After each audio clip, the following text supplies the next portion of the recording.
বিভিন্ন মামলার আসামি, এটা তো আপনি বলছেন।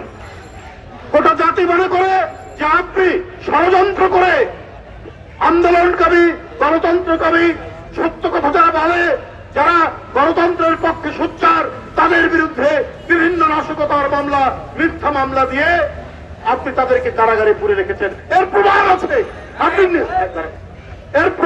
আপনি নিজেই দিয়েছেন তার প্রমাণ। আপনি যে মামলা দেন, আপনি যে জেলখানায় আটক করে রাখেন, আপনার মনে নাই প্রধানমন্ত্রী আপনি লন্ডনে যখন জনগণের বাংলাদেশিদের বিক্ষোভের মুখে আপনি কি বলেছিলেন সাংবাদিকদেরকে? যে তারেককে চুপ থাকতে বলো, বাড়াবাড়ি করতে নিষেধ করো, তাহলে যদি তা না করে তার মা জেলখানা থেকে বের হবে না। আপনার এই কথাটাই তো প্রমাণ করে যে আপনি বিএনপির নেতাকর্মী, একবার দেশনেত্রী বেগম খালেদা জিয়া, দেশনায়ক তারেক রহমান থেকে তৃণমূলের একজন কর্মী, সবগুলোই আপনার নির্দেশে, আপনার কথায়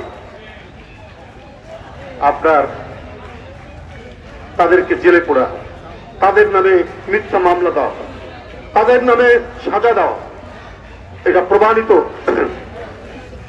গণমাধ্যমে দুই একদিন আগে এসছে। ক্ষমতা ঘনিষ্ঠ একজন ব্যক্তি 14টি হত্যা মামলার আসামি, তার 5 বছরের সাজা হয়েছে। কারণ তিনি সরকারের ঘনিষ্ঠ। ওদের অপরাধী, ওদের সিন্ডিকেট বাজ, ওদের মাফিয়া চক্র, ওদের গুন্ডাতন্ত্র, এদের প্রত্যেকের 7 খুন মাফ। আপনি নাশকতার কথা বলেন, প্রধানমন্ত্রী বিএনপি তখন ক্ষমতায়, আগের শেরাটন বর্তমান হোটেল ইন্টারকন্টিনেন্টাল, এখানে বাসে আগুন লাগিয়ে যারা পুড়ালো, আপনি ক্ষমতায় এসে তাদের নাম প্রত্যাহার করে নিয়েছেন। আপনার যে 14টা মামলা দিয়েছিল, আপনার নেতারা বলেছিলেন রাজনৈতিক কারণে, 15টা, অধিকাংশই দুর্নীতির মামলা, 15টি মামলা দিয়েছিল। তাহলে আপনি যদি বলেন বিএনপির নেতাকর্মী, গণতন্ত্রকামী নেতাকর্মী এরা হচ্ছে অপরাধের কারণে জেলে নেওয়া হয়েছে, তাহলে ওগুলো কি আপনার নামে যে 15টি মামলা ছিল, সেই 15টি মামলা কি রাজনৈতিক কারণে রাখা ছিল? দুর্নীতির মামলা। আপনি ক্ষমতার জোরে আপনি বাতাসে ওইটা উড়িয়ে দিয়েছেন। কিন্তু প্রধানমন্ত্রী আপনাকে বলে রাখি, প্রত্যেকটারই রেকর্ড আছে, এই রেকর্ড মুছে ফেলতে পারবে না।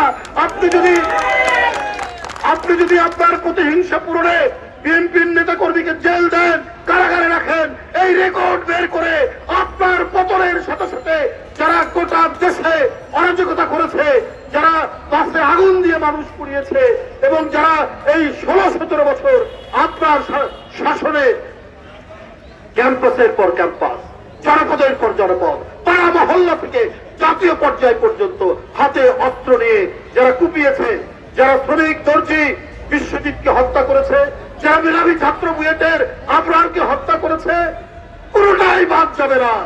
এটা দিনে দুপুরে সূর্যের আলোর মতো আপনার লোকেরা, আপনার সোনার ছেলেরা, আপনার ছাত্রলীগ যুবলীগের সোনার ছেলেরা, এখন মানুষ বলে ওরা আর সোনার ছেলে নেই, ওরা এখন হীরের ছেলে হয়ে গেছে, ওরা হীরার ছেলে হয়ে গেছে। কারণ ওরা যত অপরাধ করে ওদের দাম তত বাড়ে, ওদের দাম তত বাড়ে। গোটা বুয়েটের সাধারণ ছাত্ররা ওরা বলছে এই ঘৃণ্য ছাত্র রাজনীতির নির্মম শিকার হচ্ছে আবরার। তারপরেও ছাত্রলীগ শার্টের বোতাম খুলে মাস্তানের মতো তারা বুয়েটের মধ্যে ঢুকেছে, ছাত্রলীগের রাজনীতি, ছাত্র রাজনীতির কথা বলে। তো আপনি মনে করছেন যে মানুষ কি এগুলো মনে রাখছে না? মানুষ এগুলো ঠিকই মনে রাখছে। আপনার প্রতিটি পদক্ষেপ প্রত্যেকটা মনে রাখছে। আর আপনি যে কথাগুলো বলেন মানুষ এইটা বিশ্বাস করে। আপনি ধীরে সুস্থে মিথ্যা কথা বলেন না, আপনি আস্তে আস্তে মিথ্যা কথা বলেন না, আপনি কাল বৈশাখী ঝড়ের মতো অনর্গল মিথ্যা কথা বলতে পারেন, এইটা জনগণ বিশ্বাস করে আপনার প্রতিটি কথা।